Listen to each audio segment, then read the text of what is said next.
All right, this is my fourth review for today, and it's my last. Had a lot to do today. This is the Interlinear Hebrew, Greek, English Bible. It's published by, it was produced by J.P. Green. And this is an interlinear Bible of the whole Old Testament. Or, I'm sorry, whole Bible. It's very, very big. Okay? So this is, for reference, this is the Cambridge Paragraph Bible. I did a review earlier today. This is thicker. This is wider. Okay, this is a massive thing. It's a massive book. It's not something you're going to be lugging around with you to church. That's for sure. It's suitable for using on a desk. Okay, so there's some stuff in the preface about Hebrew and Greek words and things like that, and I won't get into that. But this is, as you can see here, let me move this over. Let me pinch this in a little bit. As you can see here, so there's 4 columns. You have an English literal translation.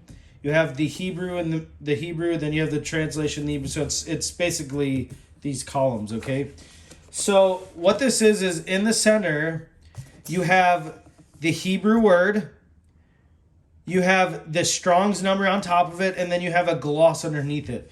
Now, the glosses underneath it, they're not meant to be like an authoritative translation. They're just quick references. So if you're reading through the Hebrew, the Greek text, and you can't remember what a word means, or you don't know what a word means, and you want a quick gloss, it's there. I read from an interlinear almost every day. I read the Hebrew Old Testament and the Greek New Testament. I'm learning Hebrew and Greek. We're planning to translate the Bible from the Masoretic text and the TR for a people group in Uganda. And so anyway, the Hebrew in this is from the Hebrew Masoretic text. There's a Greek text, a New Testament. You can see here, the Greek text is from Scrivener's Greek text, Textus Receptus, which is it underlies the Greek of the King James Version. Okay, so then there's this literal translation on the left.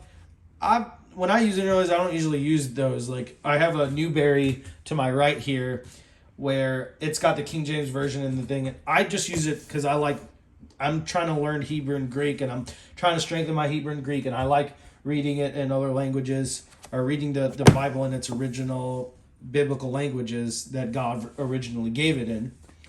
The Hebrew font is pretty bold. The English text is it's pretty small. I mean, to give you a reference here, it's small. This is, I'm not going to lie. The font is smaller. The English text is very small, but the paper is very thick, very opaque. Like this ghosting, I can't even really see that. I can't see it nearly as much in person. Ghosting is always more worse on the camera than it is in person. There's margin space on the top and on the bottom. Again, the Bible's this whole thing is very big. Very big. But yeah, this is a very helpful edition. If you're studying Hebrew and Greek, preparing for sermons, maybe you know a little bit of Hebrew or Greek. A lot of people are like, hey, don't read interlinears. I totally disagree. I think they're helpful. As long as you have at least a little bit of introduction into Hebrew and Greek, they can definitely be helpful. So yeah, this is the J.P. Green Interlinear Bible. Thank you.